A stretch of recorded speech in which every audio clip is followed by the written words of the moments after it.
Conditional probability number 3. In a class of 30 students, 12 are doing French, 15 Spanish, and 8 are doing neither. A student is selected at random from this class. Okay, I think this is a Venn diagram. So let's see if we can put the information in. I might need to work things out before I can do the complete Venn diagram. So we're going to have a French and a Spanish. 8 are doing neither French nor Spanish, so we've got 8 there. Okay, we've got 12 doing French and 15 doing Spanish. Now the total of these three numbers would have to add to 22.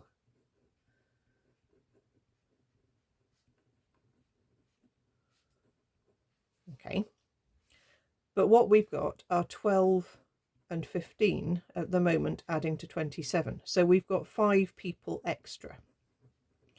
So the sneaky way to sort of allow for that is put 5 in the middle. Okay, and what that will do then is then give you circle for French adding up to 12, so we'll put 7 there. The circle for Spanish adding up to 15, so we'll put 10 here. And then when you check, this then adds up to 22.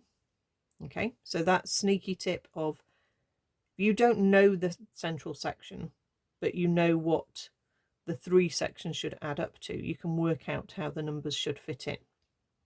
Okay, so we've now basically done all the work we need for part A. The probability they're doing French and Spanish, which is the intersection, we now know is 5 out of 30, which you could cancel down if you wanted. Okay, so by putting everything onto the Venn diagram, we've already done all of the work that we needed to do part A. Part B, find the probability they're doing French but not Spanish. This is not conditional, it's just we're picking from everybody.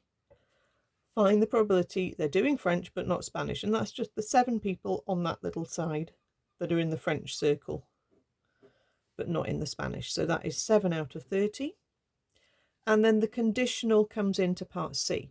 Given they aren't studying French, what is the probability they're studying Spanish? So the probability is Spanish given not French. Okay, so like the tables, I would pick this out of the diagram. I wouldn't bother with the formula, but I'll show you the formula in a second. So the people who aren't studying French, they are the 10 and the 8 that you can see on the diagram. So there are 18 who aren't doing French. Well, you know 12 do out of 30, so 18 don't. So it's out of 18. We're just looking at these two numbers now, so we're ignoring that one and that one. We're just choosing from these two numbers. So who are the people who are doing Spanish out of these 18? And that's these 10 here. So it's 10 people out of those 18. Okay, which will cancel down to 5 over 9. If you wanted to use the formula, you would say that is the probability of Spanish and not French divided by the probability of not French.